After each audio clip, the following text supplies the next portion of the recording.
أعوذ بالله من الشيطان الرجيم. بسم الله الرحمن الرحيم. حميم والكتاب المبين. إنا أنزلناه في ليلة مباركة إنا كنا منذرين فيها يفرق كل أمر حكيم أمرا من عندنا إنا كنا مرسلين رحمة من ربك إنه هو السميع العليم. رب السماوات والأرض وما بينهما إن كنتم موقنين.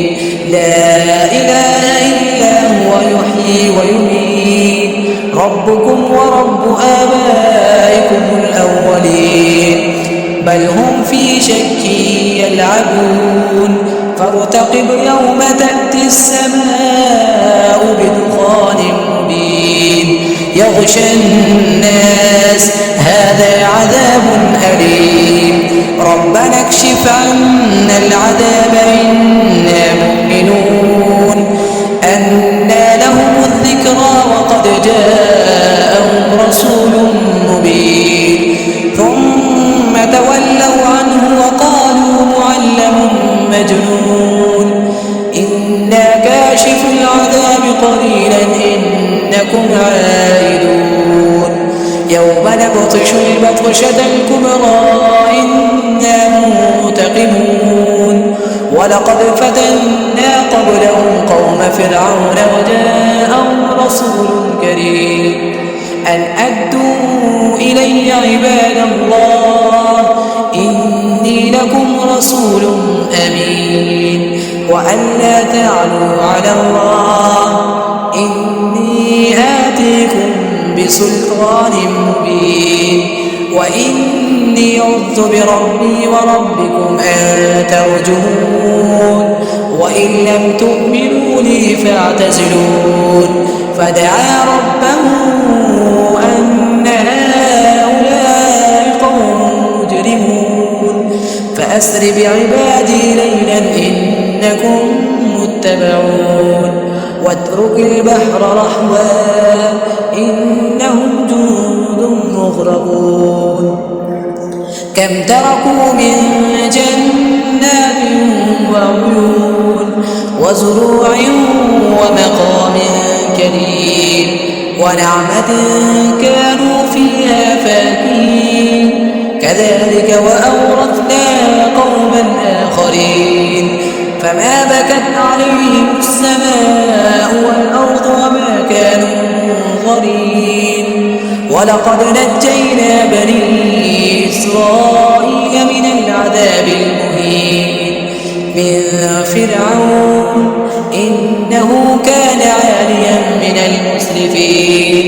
ولقد اخترناهم على علم على العالمين وآتيناهم من الآيات ما فيه بلاء مبين.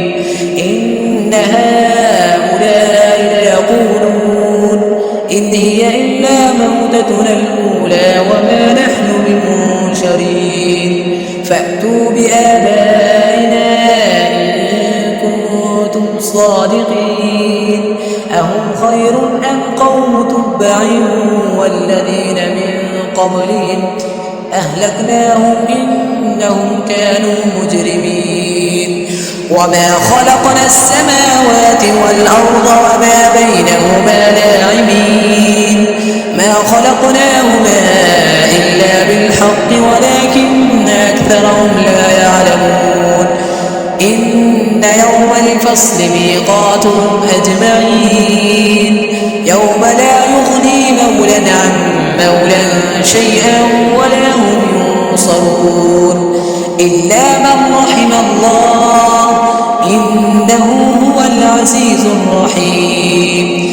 إن شجرة الزقوم طعام الأثيم كالمهل يغلي في البطون كغلي الحميم خذوه فاعتلوه إلى سواء الجحيم ثم صبوا فوق رأسه من عذاب الحميم ذق إنك أنت العزيز الكريم إن هذا ما كنتم به تمترون إن المتقين في مقام أمين في جنات وعيون يلبسون من سندس واستبرق متقابلين كذلك وزوجناهم بحور عين يدعون فيها بكل فاكهة آمنين لا يذوقون فيها الموت إلا الموتة الأولى ووقاهم عذاب الجحيم فضلا من ربك ذلك هو الفوز العظيم فإنما يسرناه بلسانك لعلهم يتذكرون فارتقب إنهم مرتقبون صدق الله العظيم.